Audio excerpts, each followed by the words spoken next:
Yo, what is up, guys? It's me, Eve, again here, and today we're going to talk about Black Beacon and specifically about the team comps. What characters you should be using in the teams, as well as what type of teams are the best so far, at least in terms of how I saw it and how I have seen from other players build and what works the best. So this is some my favorite teams so far. I'm gonna show you a few teams today. Don't really look at the levels because I had to reroll because I was really unlucky on the Florence. I've lost it, made too much sound and didn't get even one copy of her on my initial account, but still I finished most of the content on the initial account, but unfortunately I had to reroll to get a little bit better because I really like the Florence, and I still, while I couldn't get her, I had to reroll, unfortunately. But I'm gonna start talking about the teams now. So this is the first team that I would recommend building for everyone. This is, I don't think this is really like a free-to-play friendly. It's somewhere in the middle. Free-to-play can definitely build this team and be okay with it, because our RC, for example, here is a 4-star character. It's really easy to get her dupes just by summoning, and it gets a little bit around the RNG. You will just need to wait, and after some time you'll definitely have all of her dupes as well as her weapon probably maxed out as well. Next one is Florence. Obviously Florence is for now one of the best DPSs. I think I would actually put her over Li Chi, because Li Chi is a little bit more scuffed, and as well as he's a little bit more harder of a unit to understand. And Florence in that sense is very diverse. Like, she can go in any team and be main DPS in anything. She works perfectly with every other unit in this game. Compared to Li Chi, he's a little bit scuffed, if I could say that. It doesn't mean that he is worse than Florence in terms of damage. Obviously, he's at least he's either the same in terms of damage like her, or maybe even higher than that. But again, he's a little bit scuffed because he needs some support from other units to be as good as he is, and probably a lot of people will tell you that he's extremely good. And in that sense, I think he still needs some support compared to Florence, who is basically a one-man army.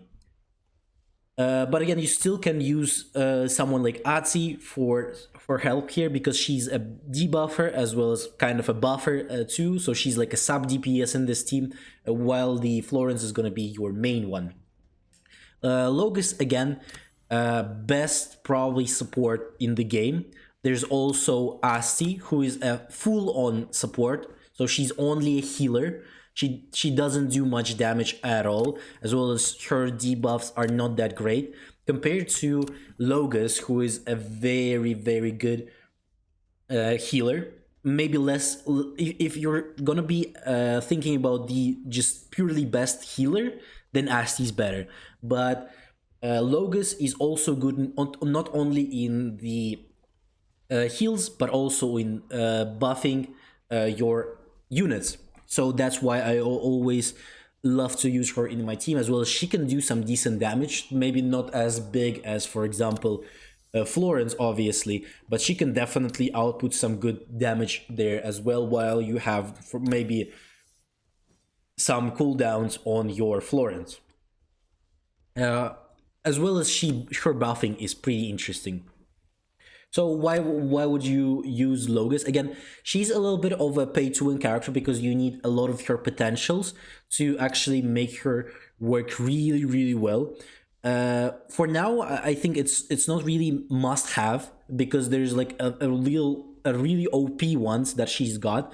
For example, I'm talking about this one. If a character in your squad dies, revive them. This effect will only be triggered one time per battle. So for now, there is not really like as hard content as in game that will like really make someone from your team die. But it's still gonna be really good, and as well as in fusion time, whenever there's gonna be harder and harder modes, this could work really well, because this is a free revive for you. So I definitely recommend, if you're gonna be going for Logus, instead of Asti, or maybe you got really lucky and you already have like maybe V2 on the Logos, you can try and push her to get to 4 or something like that, depending on, again, on your stuff. If you're free to play, don't bother about going so far on her yet. Just try to get her to, I would suggest trying to get her to 3, to this A3. It's maybe max you can go for if you're really want to get as the most value of Logos, but mostly in the beginning of the game, again, as well mid game and kind of in the end game as well. You're mostly only using her for buffs and her heals, so you don't really need her to make any damage in the end game. A little bit more than you will need her to do some damage as well. That's why that's later on you will need to kind of try to build her more. But for now, the like V1, V2 are gonna make you the best impact, as well as V3 is pretty good as well. If you can get all of them, that would be very nice. I also recommend getting her weapon. It's really good for her. It boosts her damage, as well as gives some additional buffs there for her, and that will make her more proficient for you. RZ here again is a debuffer as well as buffer.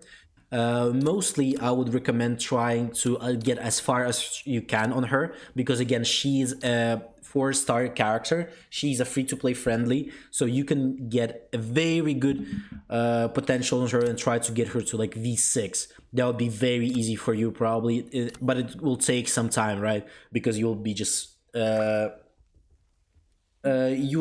summoning, and will get her eventually. Florence, I recommend going, if you're free to play, I would recommend go for V2. V2 I think gives the best things, because after you use ultimate, you get the maximum stack of Monarch stance instantly, and that perfectly synergizes with all of your kit basically. V3 is also very good. It gives some additional damage, as you can see here, so it's gonna be pretty good for a lot of people who are maybe like a low spenders. And a little bit that also, like V4 and V5 are pretty good as well. As well as the V5 here really synergizes with her second one, because again, always whenever you're gonna get all of these stacks maxed out, you instantly getting her V1 and V2, all of those buffs that she gives upon herself, right? So, but for free to play, again, I would recommend going for V2, or at least try to get V1 already would be something good, and will improve your damage a lot, like actually a lot. And V2 is already gonna good enough. In terms of weapons, I would recommend only go for one copy of a weapon. Don't go more than that on any character. You can, especially this is for free to play, mostly. You can have one of her I mean legendary weapons, right? So for example, here on her you have the legendary weapon. You don't really need to go all in, like get all of the level 5 weapons on the Zero, for example, or any other character. I think for free to play it's best to at least get a legendary weapon for every character that they're going to be using in the team, that they're going to be building. Get at least basic one weapon for every one of them, and then maybe later on you can focus on getting more levels on them, because the increases in terms of this stuff is going to be a little bit less, and as well as it costs a lot, but the increases itself are not that huge, and you will not like see such a big difference, you know. Just getting the weapon itself already gonna boost you a lot, but it's not gonna be like game changing if you go like one or two dupes more on that weapon. It's not gonna be big changes, but again, in terms of like long lasting game, you'll definitely see more improvements. So the other team that I wanted to talk about is a very free-to-play friendly team. It's going to be Zero, it's going to be Azzy as here as the debuffer and buffer again, and Logos here as a support, but you can easily switch her up with Asti, so this is going to look something like this. Asti again, just pure heal, Azzy here to buff and debuff the enemies, and buff obviously your team. Zero is going to be your main striker. Again, I don't think Zero's she's extremely good in everything. She's so good in everything that she's basically OP at this point. But She does need some help, so that's why Azzy is here. Again, on zero, you can go as far as you possibly can. I think you get all of your potentials free, if I'm not wrong, from just doing all of the stuff. As well as you get her weapon for free, and that's already good because she gives a lot of big buffs here. And I don't think you should be focusing on her for a while. Just get her maxed out, don't focus too much on her, and just go for weapons, for example, for Azzy, Asti, Logus, whatever units you're going to be using in your main team. As well as you can use something like this.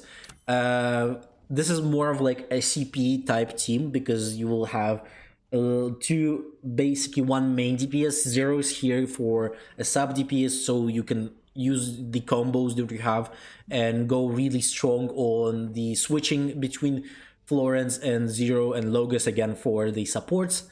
Here, this could also work, but I usually do this for the boss fights whenever I don't really need a lot of debuffing on the enemies. I'm more looking for doing a big amount of damage easily together, so I'm using these two together there. So again, some other teams could be Lychee because, but unfortunately on this account I still didn't get Lychee yet, but whenever I get him, I'm obviously gonna showcase to you. This Hifaya, I still like can't pronounce her name, but she's also a great unit that you can switch up. Mink could also be a great unit that you can put in those free-to-play teams as well as in any other team. She's also kind of a sub DPS that you can use if you want to call her that, or a support as well. You can call her whatever you want there. Xin, I don't recommend going for any team. Wuxi as well. Enki, not really worth it to put in any team. Ninsar could be in some teams. She could work as a sub DPS or a support as well, but I definitely don't recommend it. Nana, though, also a good unit that you can put in your team there as the sub DPS as well. Again, she's kind of would be in this team over, for example, something like Zero. Other than this, I think this is it for today's video. I've showed you two teams that you could possibly try to build. Especially for free-to-plays, I recommend using the second team with full-on like 2-star, 4-stars units, especially changing this Logus for Asti there. Other than this, thanks a lot for watching this video. Don't forget to like, subscribe, leave a comment. Join the Discord if you don't want to miss any videos and streams, and I'll see you on the next one.